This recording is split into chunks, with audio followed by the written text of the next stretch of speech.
Hello friends, कैसे हो आप सब। के V S T G T W की जो भी प्रिपरेशन कर रहे हैं, तो मैं उनके लिए previous year question paper discuss कर रहा था जो कि 2017 का था। चूँकि हम लोग 2018 का क्वेश्चन पेपर ऑलरेडी डील कर चुके हैं, तो आप उसको देख सकते हो। यहाँ पे हम लोग जो 2017 का क्वेश्चन पेपर कर रहे थे, उसमें भी ये हमारा थर्ड एपिसोड है। दो एपिसोड हमने ऑलरेडी कर लिए हैं, ठीक है।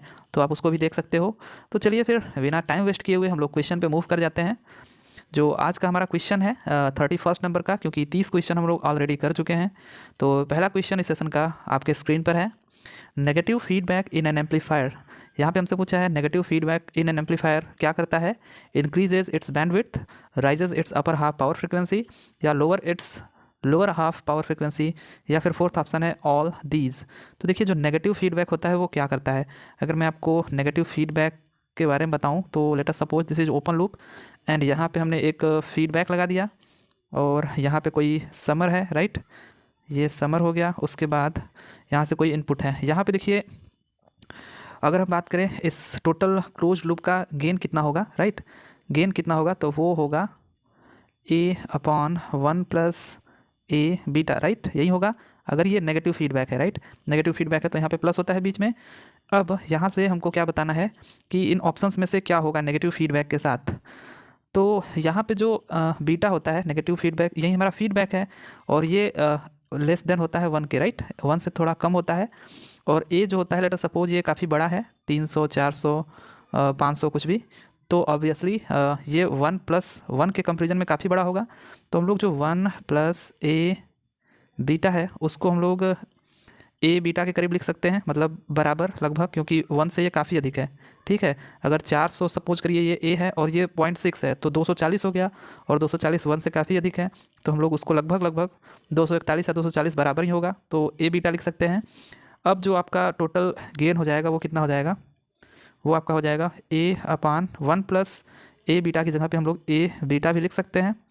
अब यहाँ से ए कट जाएगा तो क्या बचेगा हमारे पास 1 बाई बीटा। तो यहाँ से हम लोग सिंपली देख सकते हैं कि अगर हम लोग नेगेटिव फीडबैक को बढ़ाते हैं, जितना हम लोग नेगेटिव फीडबैक देते हैं, राइट, उतना ही हमारा गेन क्या होता है, रिड्यूस होता है। तो गेन रिड्यूस होता है, लेकिन एम्पलीफायर में हमको जो गेन बैंडविड्थ प्रोडक्ट होता है, ठीक है, गेन बैंडविड्थ जो प्रोडक्ट होता है उसको कांस्टेंट रखना पड़ता है, ठीक है, उसको मेंटेन करना पड़ता है। तो अगर गेन रिड्यूस हो रहा है तो ऑब्वियसली आपको बैंडविड्थ को क्या करना पड़ेगा, इंक्रीज़ करना पड़ेगा, ताकि ये कांस्टेंट रहे। तो इसका जो करेक्ट आंसर हो जाएगा कि इंक्रीजेज इट्स बैंडविड्थ। तो नेगेटिव फीडबैक क्या करता है, इंक्रीजेज इट्स बैंडविड्थ। यहाँ से आपको आई होप कि समझ में आया होगा। ओके, तो चलते हैं फिर नेक्स्ट क्वेश्चन पे। अगला जो क्वेश्चन है हमारा 32, when drain voltage equals the pinch of voltage the drain current. यहाँ पे हमसे पूछा है कि ड्रेन करंट क्या होगा जब ड्रेन वोल्टेज हमारा पिंच ऑफ वोल्टेज के क्या हो जाए, बराबर हो जाए।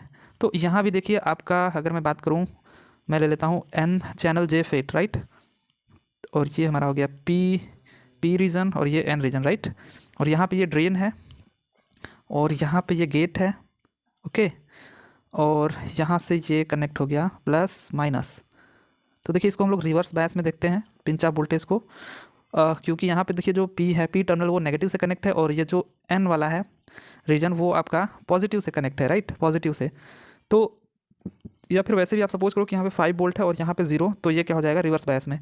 अब क्या होता है कि रिवर्स बायस जितना ही हम लोग क्या करते हैं, रिवर्स बायस में इसको करते हैं, तो रिवर्स बायस में क्या हो जाता है कि आपका डिप्लीशन रीजन बढ़ जाता है, ठीक है। इनके जंक्शन के बीच में, पी और एन के जंक्शन के बीच में जितना ही आप इसको रिवर्स बायस में ले जाओगे, 5 4 3 2 1, तो ये डिप्लीशन रीजन इसका बढ़ेगा, जिसकी वजह से क्या होगा, यहाँ से जो current drain to source flow हो रही थी वो बंद हो जाएगी। अब ये जो रीजन है, इसके क्रॉस जो मैग्नेटिक फील्ड क्रिएट होगी उसकी वजह से करंट फ्लो होगा, लेकिन अब वो कांस्टेंट करंट फ्लो होगा। इसका अगर कैरेक्टरिस्टिक में बताऊँ तो इसी से आपको बता सकते हैं हम लोग, क्योंकि हमको चाहिए ड्रेन करंट आई डी, और ये हमारा हो गया V D S, right, drain to source voltage. और ये कुछ देर तो क्या करता है, यहाँ पे जब 5 वोल्ट है तब तो लीनियर रहता है, 5 4 3 तक 2 तक जाते जाते फिर क्या हो जाता है, ये पिंच ऑफ हो जाता है एकदम पूरा, यहाँ पे क्या हो जाता है, ब्लॉक हो जाता है, मतलब ये डिप्लीशन रीजन इसका काफ़ी थिकर हो जाता है। तो वहाँ से फिर ये करंट कांस्टेंट हो जाती है, क्योंकि फिर मैग्नेटिक फील्ड की वजह से केवल ये करंट फ्लो करती है। तो हम लोग कह सकते हैं कि वो वोल्टेज जहाँ पे ये कांस्टेंट हो जा रही है, उसी वोल्टेज को हम लोग क्या करते हैं, पिंच ऑफ वोल्टेज, उसको हम लोग वीपी से डिनोट करते हैं, राइट। तो ये कौन सा इसका आंसर करेक्ट हो जाएगा। यहाँ पे पूछा है when drain voltage equals to pinch of voltage the drain current तो फोर्थ ऑप्शन है remains constant with increase in drain voltage. यहाँ पे क्या हो जाता है, ये कांस्टेंट हो जाता है, फिर कितना भी आप ड्रेन वोल्टेज को बढ़ा लो ये कांस्टेंट ही रहेगा। ओके, सो फोर्थ ऑप्शन क्या हो जाएगा, इसका करेक्ट हो जाएगा। आई होप कि आपको समझ में आया होगा। बढ़ जाते हैं अपने अगले क्वेश्चन पे। देखिए काफ़ी अच्छे अच्छे क्वेश्चन आ रखे हैं एनालॉग के, राइट। और 33 क्वेश्चन क्या कहता है हमसे, the gate voltage in a J FET at which drain current becomes zero is called. Again same question है कि gate voltage in a J FET at which current becomes zero is called.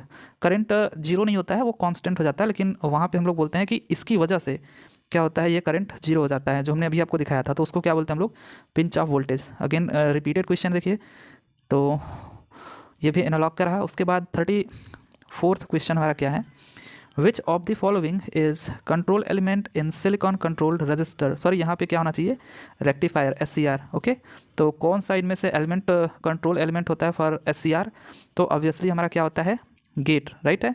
Gate ही क्या करता है, trigger करता है हमारा voltage को, right. और इसमें जो गेट करंट होता है, आप इसके कैरेक्टरिस्टिक में भी देखोगे तो कुछ ऐसे होता है।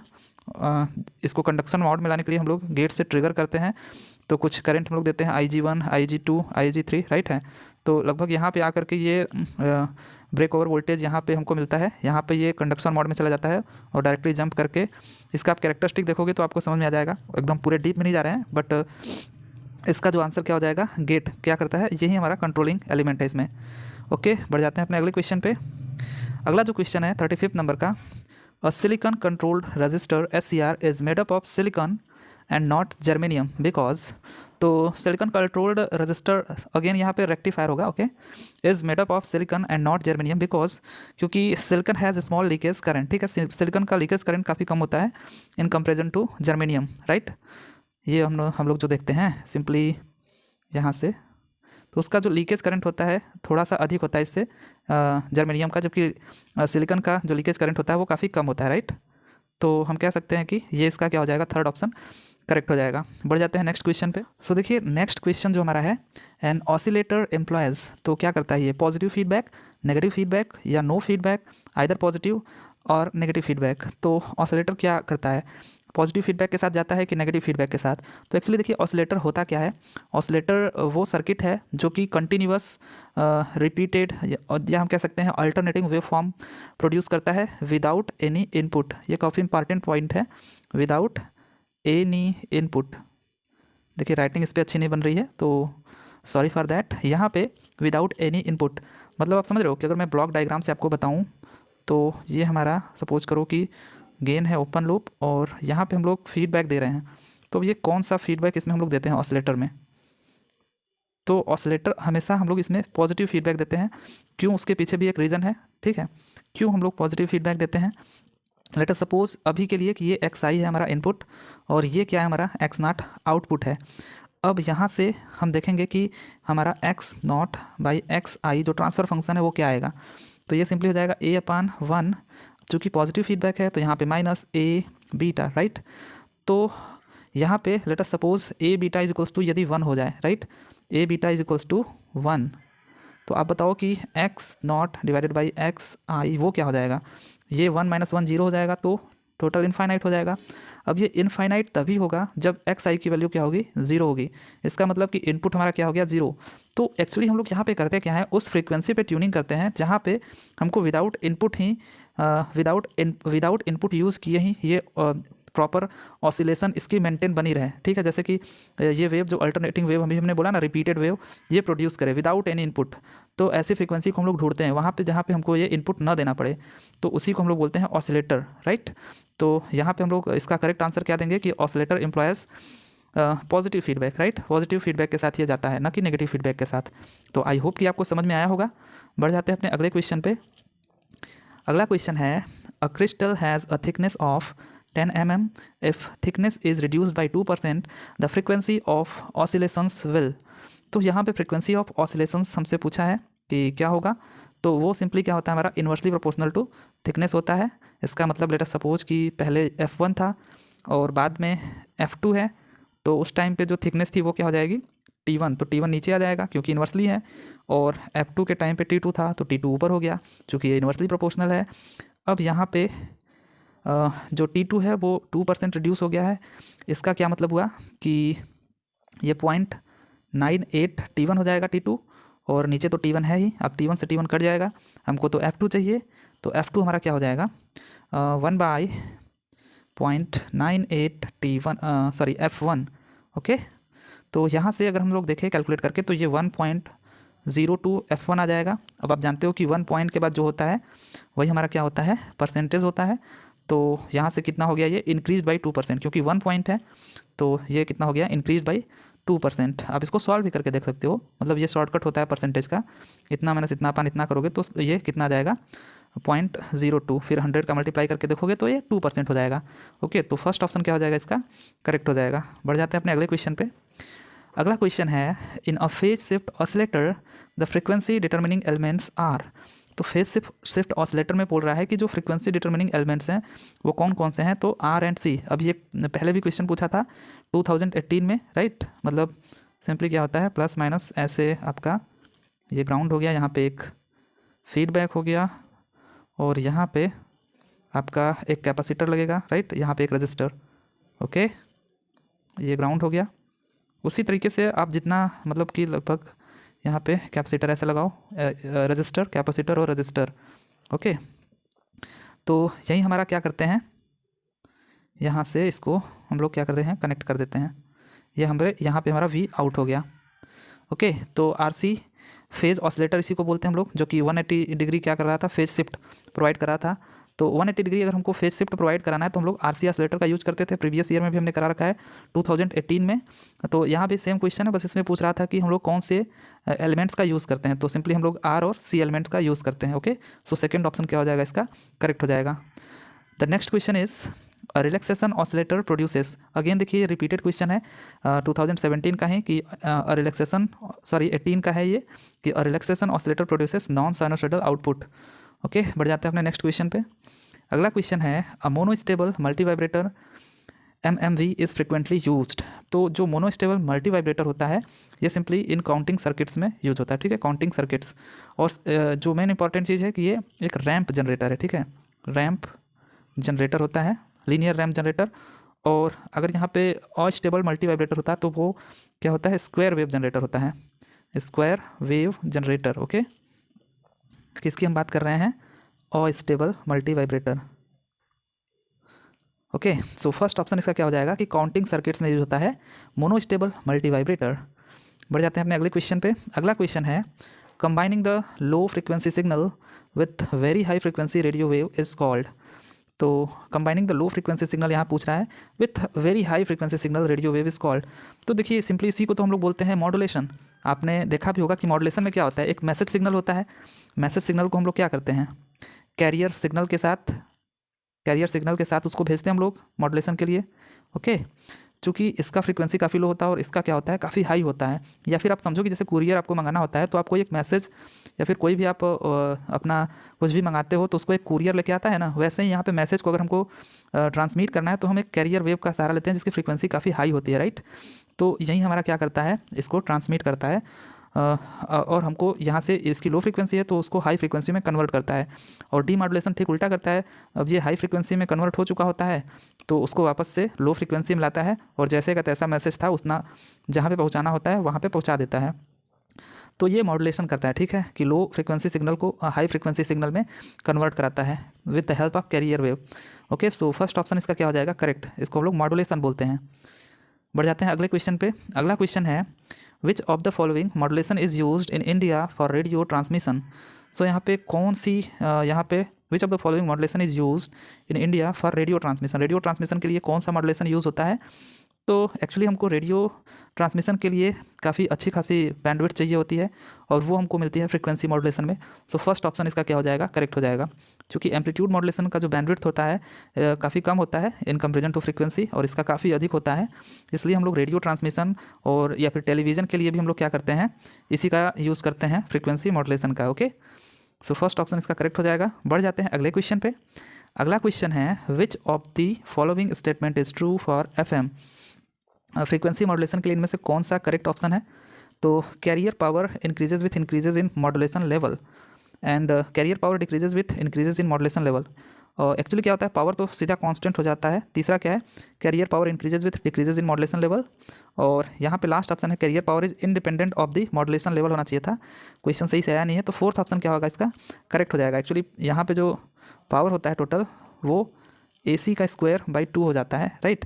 और ये ऑलवेज यही कांस्टेंट ही रहता है। इसमें बेसल्स फंक्शन का यूज हुआ होता है, काफ़ी इसका लंबा चौड़ा डेरिवेशन है, राइट। उसको करने बैठेंगे तो काफ़ी टाइम लग जाएगा, लेकिन इसका जो पावर होता है वो इतना ही होता है, कांस्टेंट होता है ऑलवेज, ठीक है। फ्रीक्वेंसी मॉड्यूलेशन का आप जब वाइड बैंड FM सिग्नल में जाओगे तो वहाँ पे आप देखोगे इसका पूरा डेरिवेशन, लेकिन उसका जो पावर होता है टोटल वो AC स्क्वायर बाई 2 फिक्स होता है, इतना ही। तो इंडिपेंडेंट होता है मॉड्यूलेशन इंडेक्स के। जबकि वहीं जो आपका AM वाला होता है, AM वेव, उसमें क्या होता है, ये carrier power 1 plus modulation index का स्क्वायर बाई 2 ये होता है, ठीक है, जो पावर होता है। तो ये तो मॉड्यूलेशन इंडेक्स पे डिपेंड करता है, लेकिन ये नहीं करता है, ठीक है, जो FM सिग्नल होता है, FM। ओके, सो कौन सा इसका फोर्थ ऑप्शन क्या हो जाएगा, करेक्ट हो जाएगा। बढ़ जाते हैं अगले क्वेश्चन पे। अगला क्वेश्चन है which of the following is a result of over modulation. तो ओवर मॉड्यूलेशन का कौन सा इसमें से रिजल्ट है।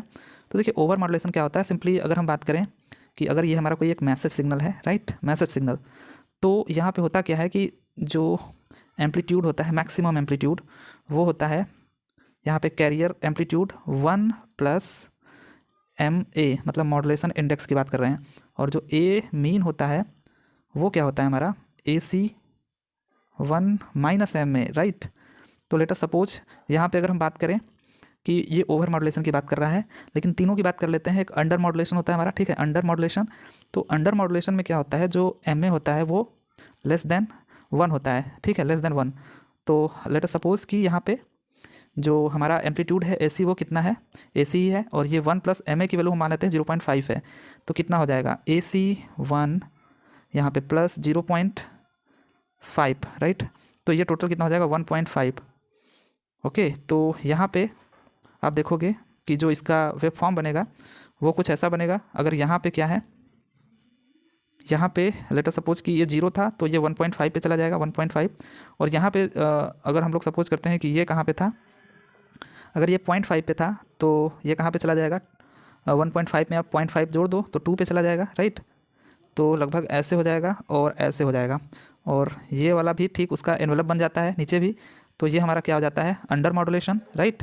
अब वहीं यदि हम बात करें कि जो MA है वो अगर इक्वल्स टू 1 हो जाए तो इसको हम लोग क्रिटिकल मॉड्यूलेशन बोलते हैं। ऐसे कंडीशन में जो वेव फॉर्म होती है वो कुछ ऐसी हो जाती है, मतलब यहाँ पे आकर के 0 से मिल जाती है, क्योंकि अब 1 इक्वल्स टू 1 रखो तो यहाँ पे 0 हो जाएगा ना।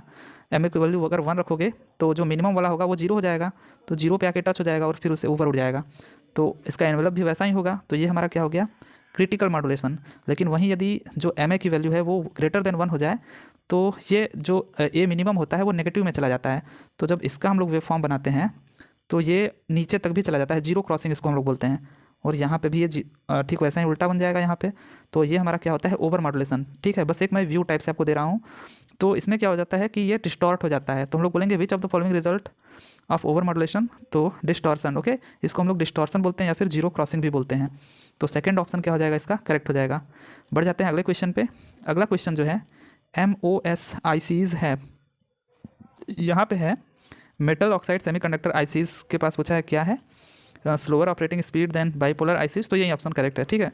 स्पीड काफ़ी क्या होता है इसका, स्लो होता है in comparison to bipolar ICs के, okay. So first option is the correct answer for this question. तो ओके, बस आज के लिए इतना ही करते हैं। आगे के क्वेश्चंस को हम लोग नेक्स्ट वीडियोज़ में देखेंगे। तो जो भी आपको लगे कमेंट में आप ज़रूर पूछा करो। अगर क्वेश्चन में समझ में नहीं आता हो तो आप लोग पूछते नहीं हो, और वीडियो को थोड़ा लाइक वगैरह कर दिया करो, क्योंकि कोई करता तो है नहीं मेरे वीडियोज़ को। चलिए फिर भी मिलते हैं अब नेक्स्ट वीडियोज़ में। ओके, थैंक यू, टाटा, बाय बाय।